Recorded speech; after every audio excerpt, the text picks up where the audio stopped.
அன்பான நேயர்களே, நாம் இடைவேளைக்கு முன்பாக ஆஸ்துமாவினால் ஏற்படுகின்ற பாதிப்புகள், அதை முற்றிலும் நீக்குவதற்காக நாம் எடுத்துக்கொண்ட மூலிகை சிற்றரத்தையை பற்றி பல்வேறு வகையான மருத்துவ பயன்களை தெரிந்து கொண்டோம். இப்பொழுது நாம் எடுத்துக்கொண்டுள்ள மூலிகை பொருட்களின் அளவுகளை பார்க்கலாம்.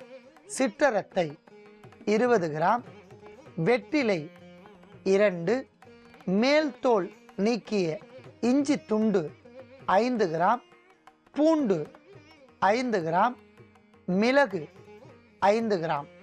அத்தனை பொருட்களையும் எடைப்படி தனித்தனியாக எடுத்து வைத்துள்ளோம். இப்பொழுது நாம் எடுத்துக்கொண்ட பொருட்களை ஒன்றாக எடைப்படி சேர்த்து அரைத்து எடுத்துக்கொள்ள வேண்டும். அதாவது சிற்றரத்தை, மேல் தோல் நீக்கிய இஞ்சி, மேல் தோல் நீக்கிய பூண்டு பற்கள், வெற்றிலை, மிளகு இவற்றை சேர்த்து அரைத்து விழுதாக எடுத்து வைத்துள்ளோம். அற்புதமான முறையில் அதீத மருத்துவ குணம் நிரம்பிய இந்த கலவையை தனியாக வைத்துள்ளோம். ஆஸ்துமா நோய் மற்றும் இரைப்பு ஏற்படுகின்ற போது அதை முழுமையாக நீக்குவதற்கான ஒரு தீநீர் ஒன்றை நாம் தயாரிக்கப் போகின்றோம். அதற்காக 100 மில்லி நீரை நாம் நன்றாக காய்ச்ச வேண்டும்.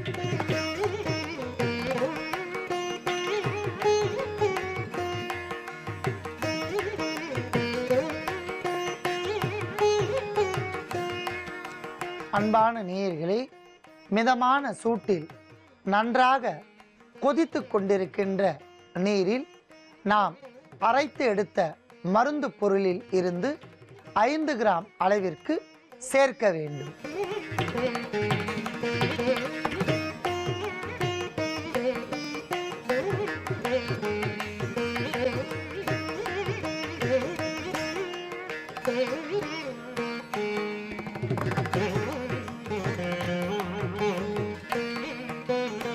அற்புதமான முறையில் நாம் சேர்த்த மருந்து கலவை நீரில் நன்றாக கொதித்து தீநீராக மாறிவிட்டன.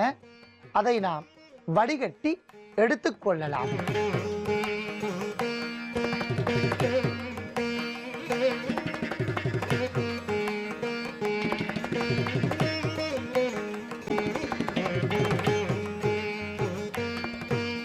அதி அற்புதமான மருத்துவ குணம் நிரம்பிய சிற்றரத்தையை கொண்டு நாம் தயாரித்த இந்த தீநீரை ஆஸ்துமா நோய் உடையவர்கள் இரைப்பு அதிகரிக்கும் போது மட்டும் தினமும் காலை ஒரு வேளையில் மட்டும் உணவிற்கு பின் இதை 50 மில்லி அளவிற்கு பருகி வந்தால் படிப்படியாக இரைப்பு குறைந்துவிடும்.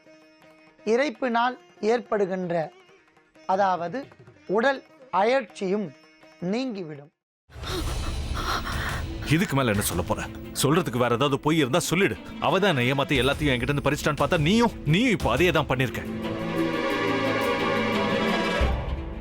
ஏன் ஆலியா, ஏன் இப்படி பண்ண? இந்த உலகத்துல பாட்டிக்கு அப்புறம் நான் யார் மேலேயாவது உயிரையே வச்சிருக்கேன்னா அது ஊ மேலதான் உனக்கு தெரியாதா? ஏன் இப்படி பண்ண ஆலியா? உனக்கு காசு பணம் அவ்வளவு முக்கியமா போயிடுச்சு. அதுக்காக நம்ம உறவை கூட மறந்துடுவியா?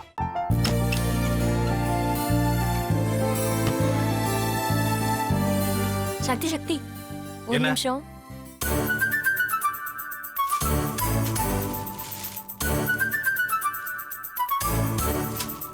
இந்தாங்க. என்ன இது? உங்களுக்கு பிடிச்ச பிராண்ட் செப்பல்.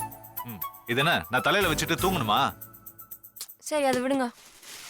இங்க பாத்தீங்களா, டைம் பீஸ். இதோட அலாரம்க்கு தான் நீங்க டெய்லி எந்திரிக்கணும். அதெல்லாம் என் மொபைல்ல இருக்கு. முத்து, முத்து, என்னடி இவன் முத்துன்னு ஒருத்தைய உருவாக்கி விட்டான்? செல்வியை மறப்பான்னு பார்த்தா எப்ப பார்த்தாலும் முத்து முத்துன்னு கூப்பிட்டு இருக்கான். முத்துவ கூப்பிட மட்டுமா செய்யறான்? முத்துவ வச்சு என்னென்னமோ செய்யறான். நாம தான் இழிச்ச வாய் மாதிரி வேடிக்கை பார்த்துட்டு இருக்கோம். என்ன மறைச்சு என்ன பிரயோஜனமாயா? உனக்கு வேற குரல் போயிடுச்சு. அடுத்து அவ செல்வியை கூப்பிட்டானா என்ன பண்ண போற? உன்னுடைய விருப்பப்படியே நீ ராமநாத வீட்டு மருமகளா வாழ போற. கண்டிப்பா என்னுடைய ஸ்தானத்திலிருந்து அவன் உன்னை நல்லா பார்த்துக்குவான் அம்மா. டேய், அவரை பத்தி தான் உனக்கு தெரியும்ல. அவர் எந்த முடிவு எடுத்தாலும் அதான் ஃபைனல். நம்ம அப்பா வேணுமா வேணாமாங்கிறத நீயே முடிவு பண்ணிக்கோ. வாடா.